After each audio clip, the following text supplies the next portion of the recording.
Empathic listening. Seek first to understand involves a very deep shift in paradigm. We typically seek first to be understood. Most people do not listen with the intent to understand, they listen with the intent to reply. They're either speaking or preparing to speak. They're filtering everything through their own paradigms, reading their autobiography into other people's lives.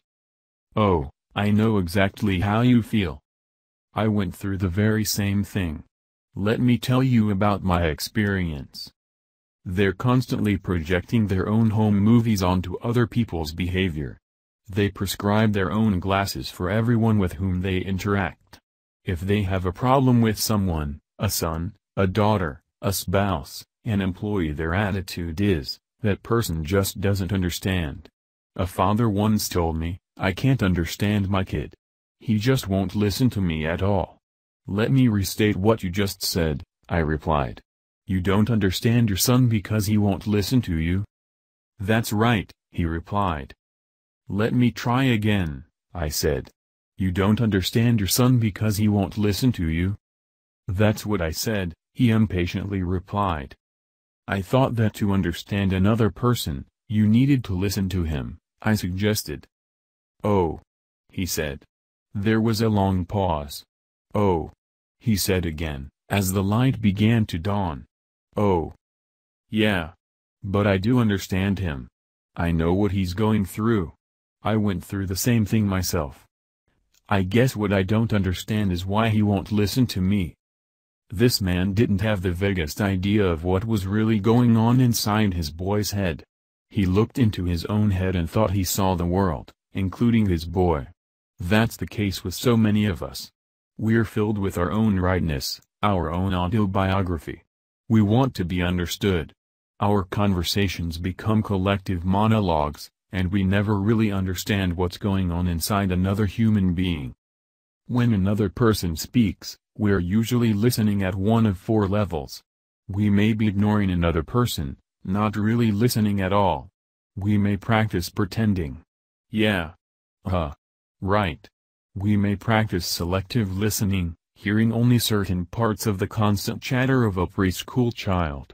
Or we may even practice attentive listening, paying attention and focusing energy on the words that are being said. But very few of us ever practice the fifth level, the highest form of listening, empathic listening. When I say empathic listening, I am not referring to the techniques of active listening or reflective listening, which basically involve mimicking what another person says. That kind of listening is skill-based, truncated from character and relationship, and often insults those listened to in such a way. It is also essentially autobiographical. If you practice those techniques, you may not project your autobiography in the actual interaction, but your motive in listening is autobiographical. You listen with reflective skills, but you listen with intent to reply, to control, to manipulate. When I say empathic listening, I mean listening with intent to understand. I mean seeking first to understand, to really understand. It's an entirely different paradigm.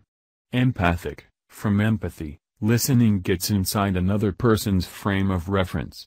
You look out through it, you see the world the way they see the world, you understand their paradigm, you understand how they feel. Empathy is not sympathy. Sympathy is a form of agreement, a form of judgment. And it is sometimes the more appropriate emotion and response. But people often feed on sympathy. It makes them dependent. The essence of empathic listening is not that you agree with someone, it's that you fully, deeply, understand that person, emotionally as well as intellectually. Empathic listening involves much more than registering, reflecting, or even understanding the words that are said. Communications experts estimate, in fact, that only 10% of our communication is represented by the words we say. Another 30% is represented by our sounds, and 60% by our body language. In empathic listening, you listen with your ears, but you also, and more importantly, listen with your eyes and with your heart. You listen for feeling, for meaning. You listen for behavior. You use your right brain as well as your left. You sense, you intuit, you feel. Empathic listening is so powerful because it gives you accurate data to work with. Instead of projecting your own autobiography and assuming thought, feelings, motives, and interpretation, you're dealing with the reality inside another person's head and heart. You're listening to understand. You're focused on receiving the deep communication of another human soul. In addition, empathic listening is the key to making deposits in emotional bank accounts, because nothing you do is a deposit unless the other person perceives it as such. You can work your fingers to the bone to make a deposit, only to have it turn into a withdrawal when a person regards your efforts as manipulative, self-serving, intimidating, or condescending because you don't understand what really matters to him. Empathic listening is, in and of itself, a tremendous deposit in the emotional bank account. It's deeply therapeutic and healing because it gives a person psychological air. If all the air were suddenly sucked out of the room you're in right now, what would happen to your interest in this book? You wouldn't care about the book, you wouldn't care about anything except getting air. Survival would be your only motivation. But now that you have air, it doesn't motivate you.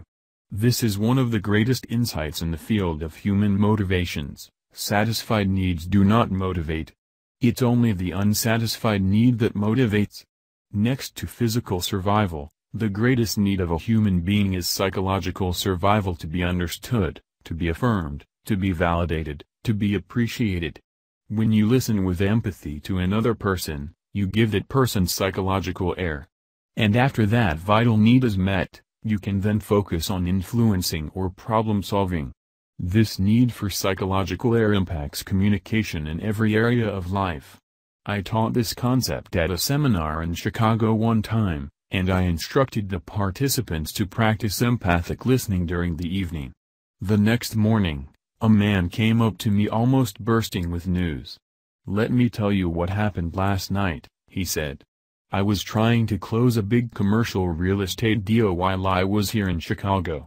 I met with the principals, their attorneys, and another real estate agent who had just been brought in with an alternative proposal. It looked as if I were going to lose the deal. I had been working on this deal for over 6 months and, in a very real sense, all my eggs were in this one basket. All of them. I panicked. I did everything I could. I pulled out all the stops. I used every sales technique I could. The final stop was to say, could we delay this decision just a little longer? But the momentum was so strong and they were so disgusted by having this thing go on so long, it was obvious they were going to close. So I said to myself, well, why not try it? Why not practice what I learned today and seek first to understand, then to be understood? I've got nothing to lose. I just said to the man, let me see if I really understand what your position is and what your concerns about my recommendations really are. When you feel I understand them, then we'll see whether my proposal has any relevance or not. I really tried to put myself in his shoes.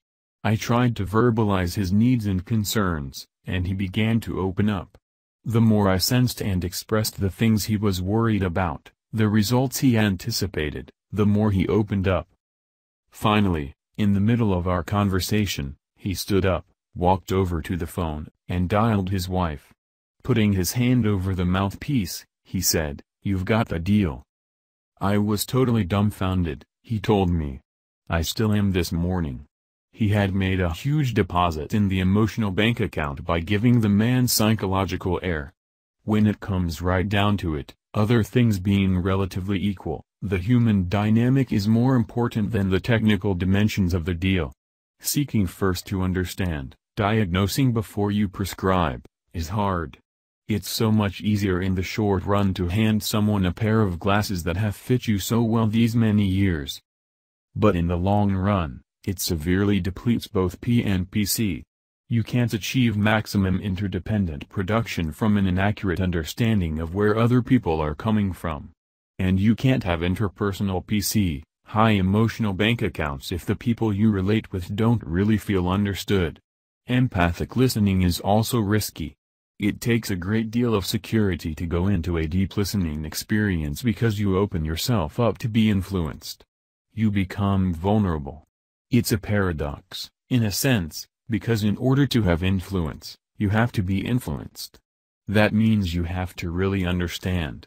That's why habits 1, 2, and 3 are so foundational. They give you the changeless inner core, the principal center, from which you can handle the more outward vulnerability with peace and strength.